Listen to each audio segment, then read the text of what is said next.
consolidation that is going to happen. It is happening. It's happened before. It'll happen again. But so, as it, these questions about growth and what do we do if it is maybe not in their primary first interest at this moment. Of course, they're smart people and growth is important for everybody. But what should the industry as a whole be considering in terms of other ways of affecting growth? I think the most important thing is what seems to be happening at NSA with Kelly in charge, and that is just focusing on it, being open to new ideas. We all have ideas, good ideas, and no one really knows which one is going to really move the needle, as you say. No one's going to, a little plug there. No, we don't know what's going to move the needle necessarily, but we need to start testing ideas. We need to start trying new things. We need to have the conversations, and we need to have systems in place to do stuff as an entire industry, but also support to learn from the people that are trying things individually. And that's really exciting. That's seems to be happening in NSA. I think kind of one step back from that, what I feel needs to happen, my kind of view on this, is that we need to stop fighting the ways people are trying to enter our sport and really embrace those. For a long time, we have pushed and optimized for one entry point, and that is a paid lesson with a professional instructor, right? Go with the pro. Mm-hmm. And we have all sorts of sayings around it, and it's worked well for optimizing that one entry point. We have our little quips like, you wouldn't ask your friend to cut your hair. Why would you ask your friend to teach you to ski? And when I look at that, I go, the solution, what that little saying tells me, the solution is not to have everybody go to a barber. It's the fact that people are asking their friends to cut their hair. Their friends don't have the knowledge. I mean, I cut my kids' hair. Uh-huh. And how did I learn how to do that? Well, I wasn't born a barber. Right. I learned how. And I think what we need to do is embrace these other channels like that. So when we talk about people that ask their friends to teach them to ski, well, their friends already know how to ski. The only difference between a skier and a skier that's an instructor is that one of them had a reason to acquire the knowledge. Right now, the only reason to acquire the knowledge is to become a paid instructor, to make a living off of it. Mm-hmm. If you are financially stable or you don't have a reason to do that, there is no entry point for you to learn how to teach someone to ski. And so I think if we free that knowledge and embrace the fact that people ask their friends, we've optimized for that channel, right? People are always going to ask their friends, so let's just give the friends the knowledge so they can help their friends. Teach more teachers. People are going to YouTube. Yeah. Like, that is always going to happen. And when you look at Google Trends, that is not just always happening, it is increasing. People are Googling learn to ski or how to ski in YouTube more often than they have ever. It's increasing. We got to stop fighting that. And I know that PSIA, Nick Heron, is working on some stuff to do that. Yeah, the video program. Yeah. My thought there is, if that works, if people have support for that, let's take that as version 1 and go absolutely massive on version 2.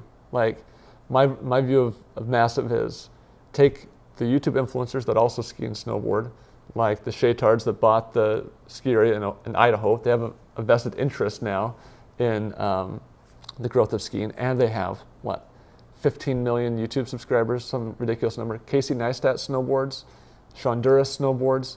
These guys have huge 10 million plus subscriber lists, and they snowboard. Let's work with them, pool all of our resources, not try to do random things, work with all of them. And when they publish that video, every resort in the country should be liking it, sharing it. We should be trending on Twitter. We should be trending on YouTube. And this should be happening, what is Learn to Ski and Snowboard Month? January?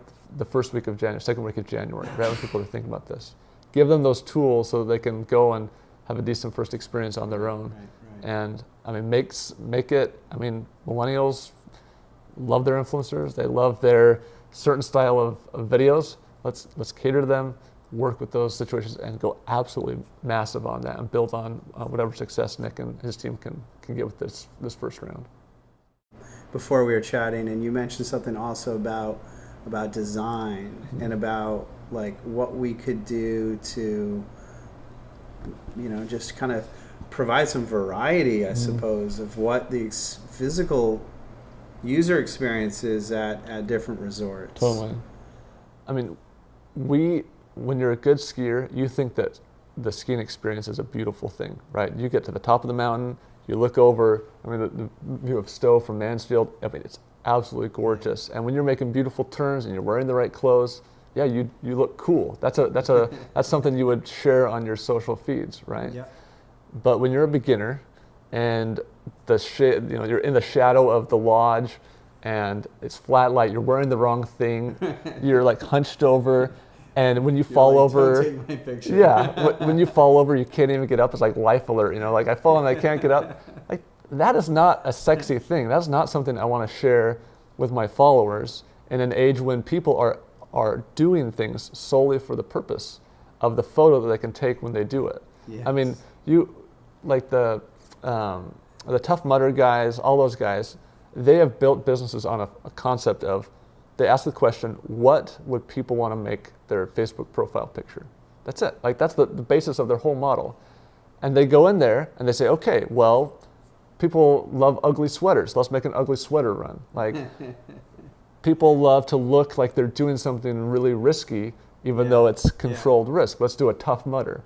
All these things, like this is about the way it looks. This is about the way they feel, but it's the way it looks because they know if it looks cool, they will share it, and that's marketing that's baked right in. Yeah. So I would love to see the ski industry rethink what the beginner experience not feels like, but looks like.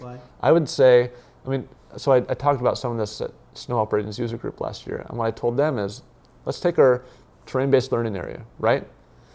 Expand it a little bit, make some snow sculptures. When you get to the bottom, you should be going through like a snow cave or something. There should be colored lights. There should be a band that's playing. There should be a photographer to help you take your picture because heaven knows my iPhone dies in the cold and there's mine as well. Make sure that they have a photo that looks really awesome of this experience and just rethink what it looks like. I mean, I think we lose sight of the fact that sometimes we can make the beginner experience look good, but most of the time you feel really awkward because you look around and everyone confident, they look good, they're comfortable, and you feel really out of place. And that's not a comfortable thing. We don't want to feel like the odd man out. And so part of my thought that I shared at Snow Operating was to have these places only open in the evenings so there's no really good skiers around and they can just experiment and try it on their own terms and not feel that pressure. Just have their own, in many resorts have kind of their introductory education area somewhat separate, and I think that goes to also first timers guides, showing them what to wear and all these real basics. And I know there's there's more and more resorts that are focusing on that introductory level, a video that spells it all out for them and helps kind of reduce that anxiety that every first timer is going to have stepping into something new. Yeah, for sure. Yeah, I started skiing when I was 12 or 13, and man, my first day, I felt like I was in a completely different world. Like it was nothing, and it's hard for us to really remember what that's like. I mean, a lot of us learned to ski when we were 4, 5, 6, 7 years old. Like our memories, human memories, are scattered and broken and don't usually remember feelings back that far. So like we don't really remember what it was like. I mean, I tried to like literally put myself in the shoes of a beginner a couple of years ago. I snowboard, so I got skis, I wore jeans and a hoodie, I went up to Snow Basin. Totally shouldn't have, but I know people do it, so I went straight to the top of the lift. And I mean, I just tried to be the beginner, right? Yeah. And people were looking at me. A liftie made a comment about my jeans and was snickering to his buddy. And it was like, oh, I mean, I know where I'm going. I know that this is exactly the lift I need to kind of go on to get lost. But other people don't. They don't realize that they look dumb. They don't it's like we just have a tough time having empathy for and designing for the true beginner. Yeah. So looking at the big picture, what are we headed for? Are you optimistic? I am optimistic. I mean, that's the thing is there's so much talent out there. Like I said, with Vail and Altera, they have really talented people And you made this point earlier. They're going to get to the point where they can't steal any more share, or they can't grow past sales anymore, and they're going to need to shift that focus to growth. And when that day comes, amazing things are going to happen.